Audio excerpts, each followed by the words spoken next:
Esto es Salud de Mujer, el podcast de la Sociedad Panameña de Obstetricia y Ginecología. Un espacio creado para brindar información actualizada en procura del cuidado de la salud y mejora de la calidad de vida de la mujer panameña. Esto es Salud de Mujer. Buenos días para todos. Gracias por acompañarnos en una nueva edición del podcast Salud de Mujer. Esta vez vamos a hablar sobre fertilidad. Nos acompaña el doctor Roberto Epifanio, ex presidente de la Sociedad Panameña de Obstetricia y Ginecología, ginecólogo obstetra especialista en medicina reproductiva, endocrinología reproductiva. Doc, bienvenido una vez más. Gracias por acompañarnos.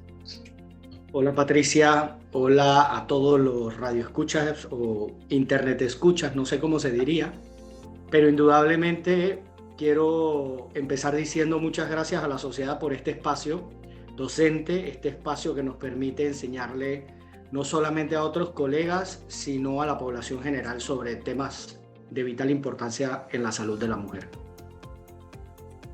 Es el mes de la fertilidad.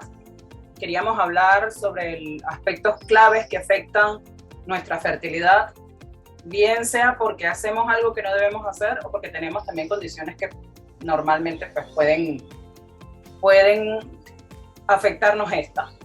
Pero comencemos definiendo lo básico. ¿Qué es fertilidad? ¿Qué es infertilidad? ¿Tipos de infertilidad?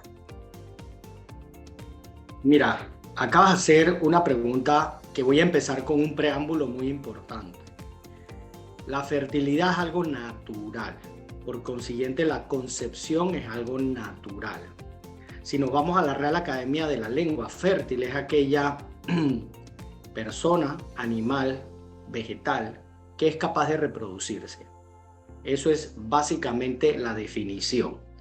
En el ser humano la fertilidad quiere decir o quiere ver con la capacidad de reproducción, de engendrar.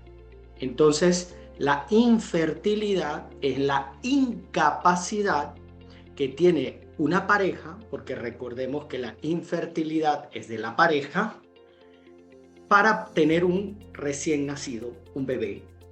Y de ahí parte algo muy importante, primaria, secundaria. Contrario a todo lo que es medicina, en donde primario o secundario tiene que ver sobre todo si está secundario a algo, por ejemplo, hipertensión arterial secundario a una estrechez de la arteria renal, por ejemplo, o primaria si no conocemos la causa, idiopática, desconocida o todo esto. En infertilidad, en cambio, hablamos de primaria cuando nunca ha tenido un bebé y secundaria cuando ya tiene un bebé y luego no se queda embarazada. O sea, no tiene nada que ver la etiología, el origen de dónde viene la infertilidad. Y eso es sumamente importante entenderlo porque podemos tener una mujer perfectamente fértil con una pareja, tener 2 hijos, divorciarse, volverse a casar y entonces tener una infertilidad secundaria, porque ya tiene 2 hijos y ahora resulta que no logra embarazarse. ¿A partir de qué momento podemos comenzar a hablar entonces de problemas de fertilidad, considerando lo que explica de primaria y secundaria? Bueno, si definimos que la infertilidad, llámese primaria o secundaria, es la capacidad de reproducción en un tiempo, se ha determinado que ese tiempo tiene que ser 1 año, excepto cuando hay condiciones preexistentes conocidas. Y aquí sí entran las condiciones. Por ejemplo, una mujer que tiene más de 35 años solamente debe esperar 6 meses. Aquella persona que conozca que tiene un problema, por ejemplo, que tuve endometriosis en la adolescencia, esa mujer busca 6 meses. Aquella persona o aquel hombre que tiene un conocimiento de que tiene un problema en su conteo del semen, busca 6 meses. O sea, si hay algún problema ya conocido, se busca por 6 meses. Si no hay, buscamos 1 año y si al cabo de 1 año no se queda embarazada, entonces acudimos a un especialista en reproducción humana o infertilidad, que somos muchos aquí en Panamá.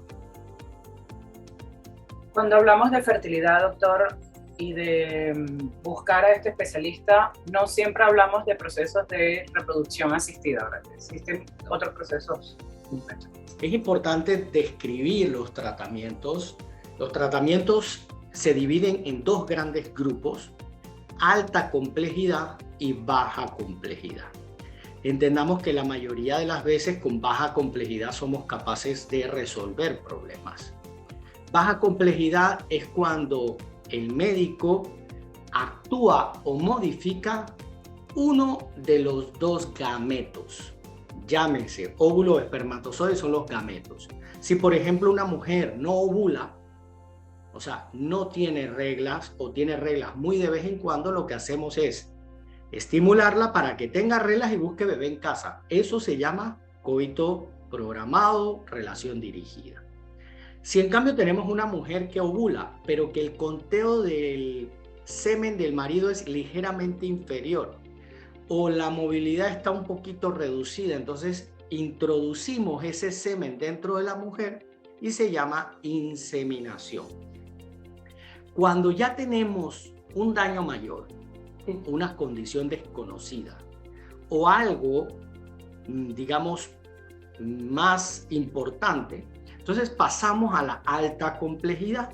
La alta complejidad ya es la fecundación in vitro, en la cual nosotros vamos a hacer interactuar ambos gametos fuera del cuerpo de la mujer para hacer embrión, y ese es el que vamos a colocar dentro del útero. O sea que son dos procesos, digámoslo así, en los que se divide alta y baja complejidad, y por supuesto vamos a poder actuar para resolver los problemas de la pareja.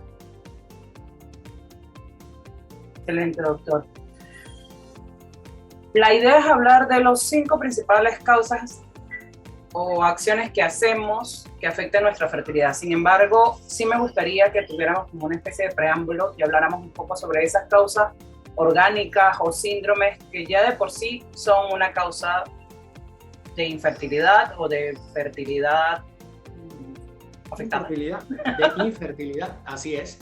Bueno, mira qué bien, porque has dicho las 5 principales causas, y son las 5 causas o digamos las 5 variables que investigamos en la consulta. Empezando por una variable muy importante que es el espermograma en el hombre. Luego en la mujer valoramos el útero anatómicamente, las trompas, su permeabilidad y el proceso ovulatorio. De ahí, en ese momento tenemos 4 variables estudiadas. La 5ª variable es la última que estudiamos y es la variable básicamente que vamos a ver cómo interactúa el óvulo y el espermatozoide. Por eso es la última que estudiamos. ¿Por qué? Porque si ya yo tengo un espermograma que me dice que tiene un conteo bajo y todo esto, ya vamos pudiendo decir que la interacción se va a tener que hacer afuera si el semen no es competente. Si en cambio tenemos una obstrucción de las trompas, un daño de las trompas, pues aunque el semen sea competente y la mujer ovule perfectamente, no van a llegar a encontrarse básicamente porque no existe o hay daño en las trompas. Entonces, como ves, son 4 variables que estudiamos: semen, ovulación, trompas y útero o cavidad uterina. Y por supuesto la última, que es la interacción. Sí quiero partir diciendo que el 60% de los problemas se encuentran en la ovulación hoy en día. Eso no quiere decir que no pueda haber otro problema además agregado. O sea, la mujer puede tener un problema ovulatorio y el hombre un problema en el semen. O la mujer problema ovulatorio y también tener las trompas dañadas.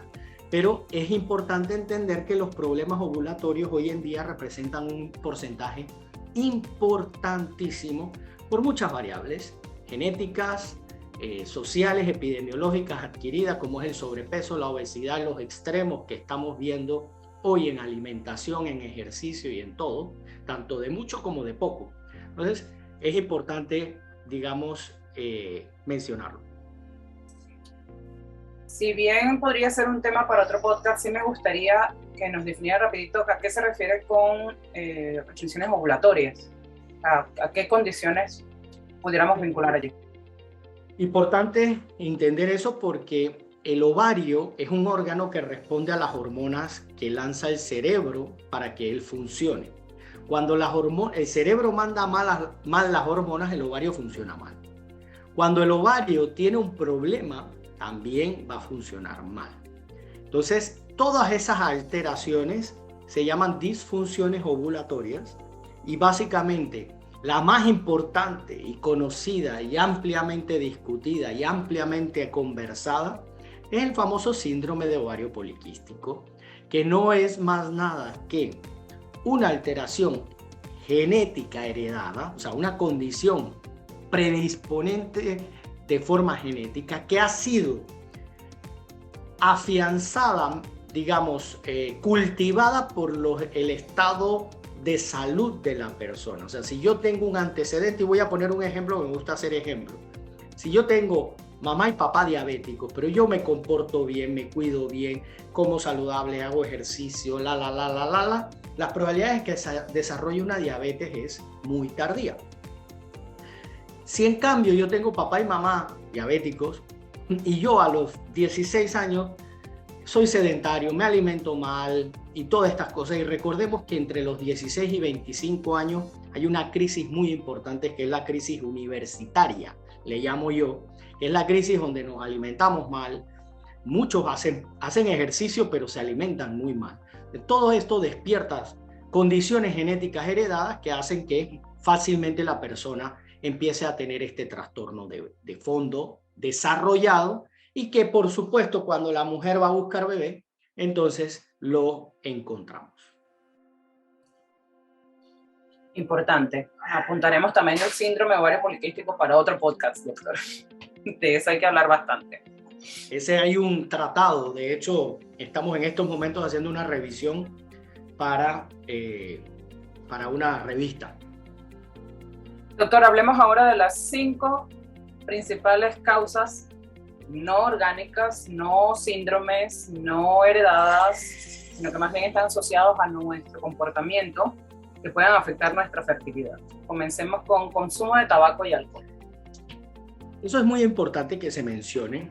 El tabaco tabaco y las drogas son las sustancias que hay múltiples estudios que demuestran su efecto nocivo sobre la calidad seminal, sobre la calidad ovocitaria y sobre la fertilidad. Desafortunadamente, tenemos que decirlo, el tabaco es una condición muy variable porque no es lo mismo fumar un cigarrillo, 5 cigarrillos, 10 cigarrillos, 15 cigarrillos, 20 cigarrillos, 2 paquetes de 20 diarios, no es lo mismo que fumar arguile, que vapear, que fumar tabaco puro, pero sí tenemos claro que tiene un impacto en la fertilidad. Por eso no voy a andar con rodeos. La recomendación tácita para los pacientes que tienen algún grado o están buscando bebé es suspender automáticamente el consumo de tabaco.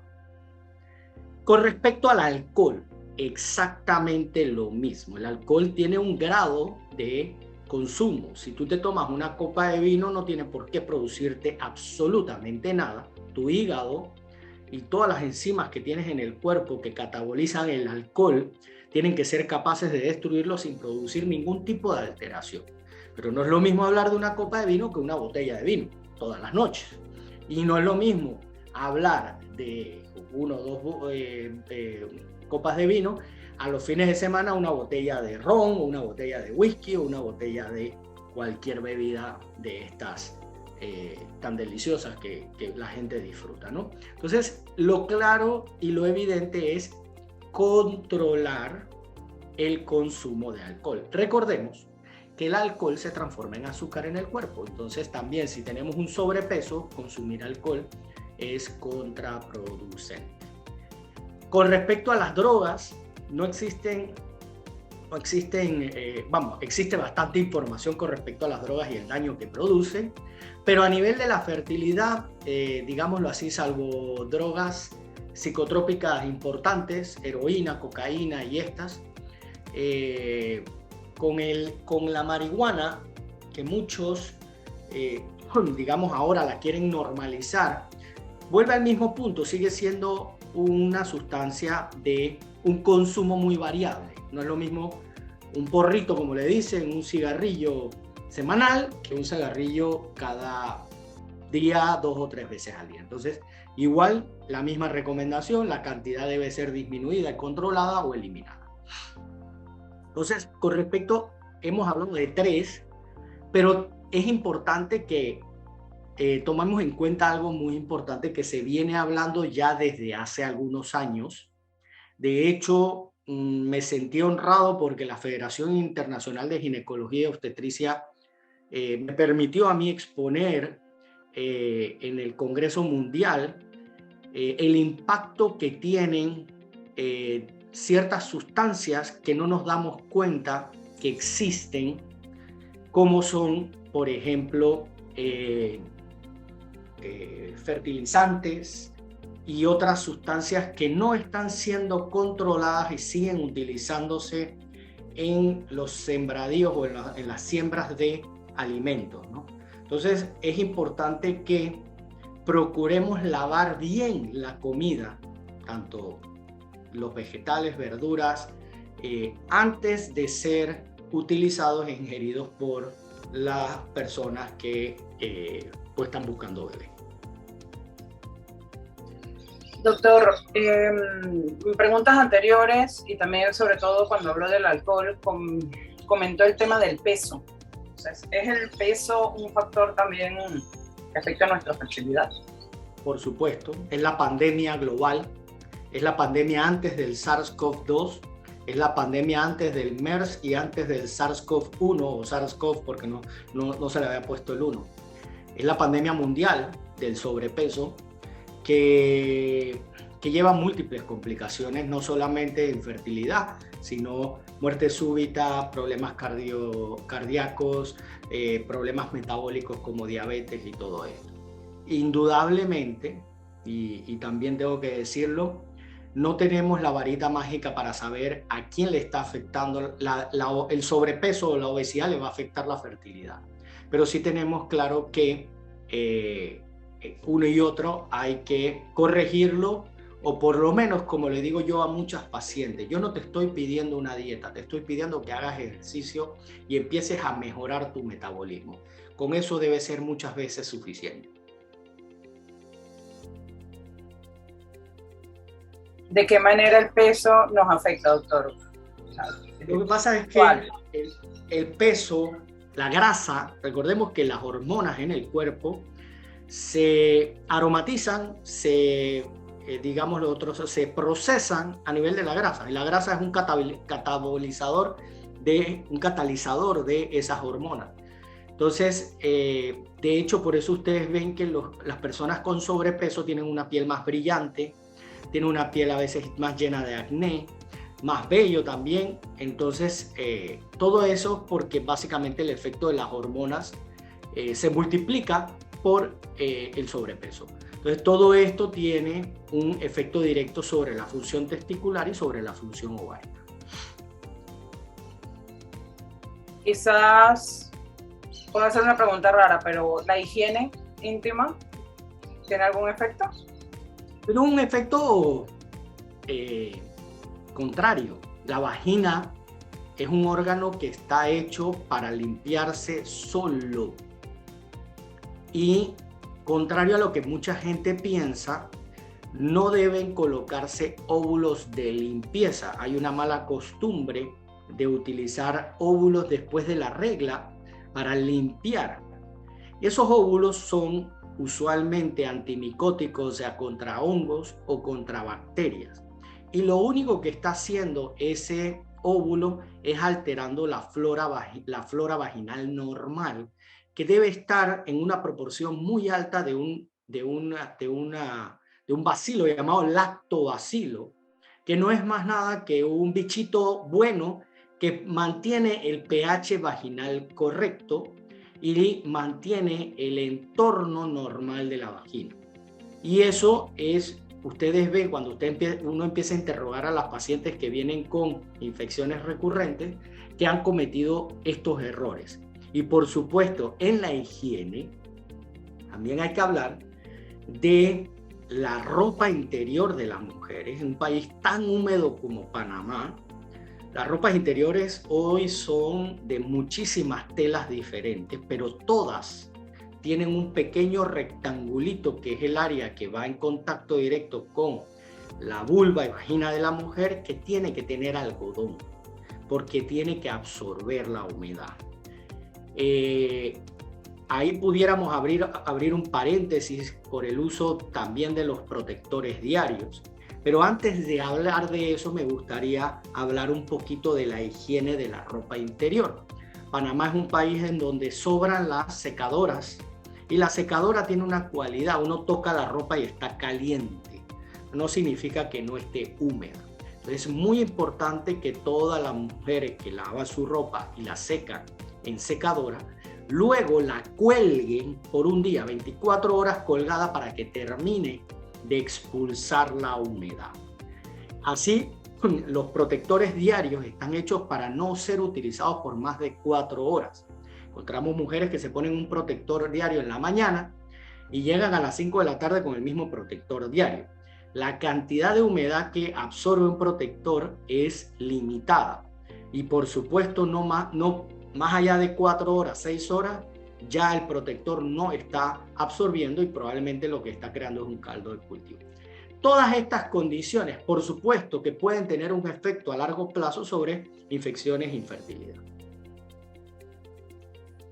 También he escuchado el tema de no lavar nuestra ropa interior con el resto de la ropa que utilizamos por la transmisión En eso no voy a hacer, creo que eso lo debe hacer las mujeres que sufren de candidiasis crónica y todo esto, que obvio tienen que extremar las medidas. Pero creo que en el día a día, con lavar y secar bien, sobre todo dejar transpirar a esa ropa interior, es muy importante. El cuarto aspecto, doctor, la edad. El aspecto más importante que estamos viviendo hoy, Patricia, la edad y si hacemos un pequeño análisis particular de cada quien, si vamos a ver la edad en que nuestras abuelas se embarazaron, muy probablemente tenían menos de 20 años. Nuestras madres se embarazaron entre los 20 y 30 años. Muchos de nosotros nos embarazamos entre los 30 y 40 años y a muchos nos está llegando las parejas, no solamente segundas nupcias, primeras nupcias arriba de 35 años. Y hoy sabemos que la fertilidad mensual de una mujer por debajo de los 35 años anda rondando el 20 a 25%. La fertilidad, en cambio, a partir de los 35 años mensual empieza a caer, siendo un 8% más o menos a los 38 años y un 2 a 5% a los 40 años. Cuando digo 2 a 5% mensual, y a los 38, 8% mensual, cuando era 20-25, ¿no? Entonces, eso es sumamente importante porque obvio, la mujer retrasa la maternidad por muchas condiciones y la más importante es por, obvio, el desarrollo profesional, el querer una estabilidad económica, una estabilidad emocional y muchas cosas más. Entonces, a veces, en son de broma, por supuesto, y sin querer ofender, yo les digo a muchas que la liberación femenina las ayudó muchísimo, en realidad, porque equiparó lo que tenía que ser equiparable, pero nadie les habló de un tema tan importante como era la fertilidad. O sea, nadie les habló que esa liberación también iba a traer consecuencias si no se tomaban precauciones. Y de hecho, por eso ustedes oyen ahora programas de preservación de la fertilidad en mujeres en las que les guardamos los óvulos. ¿Por qué? Porque llegan con 32 años sin novio. Es que me voy a ir a hacer un doctorado a Europa. ¿Sabes qué? Guarda tus óvulos. Si te enamoras y te casas, pues mira, y tienes bebé, los guardas. Si no, ya tienes una opción ahí para evitar caer en infertilidad secundaria a la edad. Importante, doctor, ese dato. Finalmente, como quinta causa, si debemos hablarlo, aunque tenemos ya 8, si contamos alcohol, tabaco y drogas por separado. Hablemos de los antecedentes sexuales, doctor. Eso es sumamente complicado de ponderar, sobre todo porque creo que tenemos una muy mala educación sexual. El tener relaciones sexuales es propio o es inherente del ser humano. El tener relaciones sexuales protegidas disminuye el riesgo claramente de infecciones y de transmisión. Por supuesto que si tienes relaciones sexuales no protegidas con múltiples parejas, tienes mayor riesgo no solamente de infecciones de transmisión sexual como una clamidia, una gonorrea que afecten la fertilidad, sino más grave aún, un SIDA. Yo, por ejemplo, les digo a todas mis primas, sobrinas, pacientes que llegan a mi consulta, que lo que menos me preocupa es una barriga, un embarazo. Lo que más me preocupa es que se dañe la vida con una infección que les dañe el futuro. Si bien hoy el SIDA es una enfermedad controlable y vemos como, por ejemplo, un basquetbolista como Earvin Magic Johnson, que fue diagnosticado por allá por los 90s, finales de los 90, si no me equivoco, hoy tiene una vida completamente normal. Le digo, sí, pero Earvin Magic Johnson es millonario y puede pagarse la triple terapia, cuádruple terapia, monoterapia, las que sea, y eso muchas veces no lo podemos pagar algunos, ¿no? Entonces es importante, sí, entender que las infecciones de transmisión sexual y los estilos de vida pueden tener sus consecuencias, y lo más importante es recibir educación sexual y conocer cuáles son los pros y los contras de todos los métodos anticonceptivos. Doctor, para cerrar, además de pedirle un mensaje a quienes nos escuchan, me gustaría que nos hablara sobre efectos reversibles. ¿Hasta qué punto todos estos 5 u 8 causas que hemos hablado, sus efectos sobre nuestra fertilidad pueden ser reducidos, pueden ser totalmente eliminados? Pueden ser manejados. Todos tienen solución, excepto la edad. Yo no le puedo borrar la cédula a nadie ni la fecha de nacimiento a nadie. Todos los demás lo podemos manejar, y voy a ser más drástico aún. Aquella mujer con una edad avanzada sin función ovárica, a lo único que pudiera optar, además de la adopción, es a la donación de óvulos, recibir óvulos donados, que al fin y al cabo es una adopción también de óvulos, ¿no? Todas las variables tienen manejo, todas, y todas tienen solución. Lo importante es identificarlas. Entonces eso sí es sumamente importante entenderlo dentro de la fertilidad. Un mensaje para quienes nos escuchan, doctor. ¿Qué tomar en cuenta? ¿Qué no debemos olvidar? ¿Y cuándo acudir ante un especialista? El primer mensaje es, ojalá este podcast lo escuche mucha gente. Agradecido a la Sociedad Panameña de Obstetricia y Ginecología por su enorme labor académica, social, docente a nivel nacional y a nivel de las mujeres. Por supuesto, Patricia, gracias a ti. No tengo palabras más que de elogios hacia ti por todo el trabajo que has hecho, vienes haciendo y seguro seguirás haciendo. Y el mensaje a la población panameña es, uno, informarse y seguir informándose, leer, escuchar, pensar, analizar y sobre todo pedir consejos de los expertos. La pandemia nos enseñó que no todos estudian y no todos saben, no todos buscan el bien común, muchos buscan el bien personal del bolsillo a pesar de utilizar terapias poco convencionales o terapias no probadas. Si tienen alguna duda, busquen en internet a nivel de las sociedades médicas, ahí están los statements, las guías, buenas prácticas, y comparen eso con la información que les da el médico, y eso es sumamente importante para poder llegar usualmente y rápidamente a la solución de un problema. Muchísimas gracias, doctor, una vez más por acompañarnos, por estar con nosotros. A los que nos escuchan, como dijo el doctor, leer, educarse. Si tenemos información a la mano podemos prevenir. podemos buscar atención a tiempo. Todas las redes sociales del SPOC tienen información actualizada, información veraz de la mano de nuestros miembros, todos activos y médicos idóneos de la ginecología y la obstetricia en el país.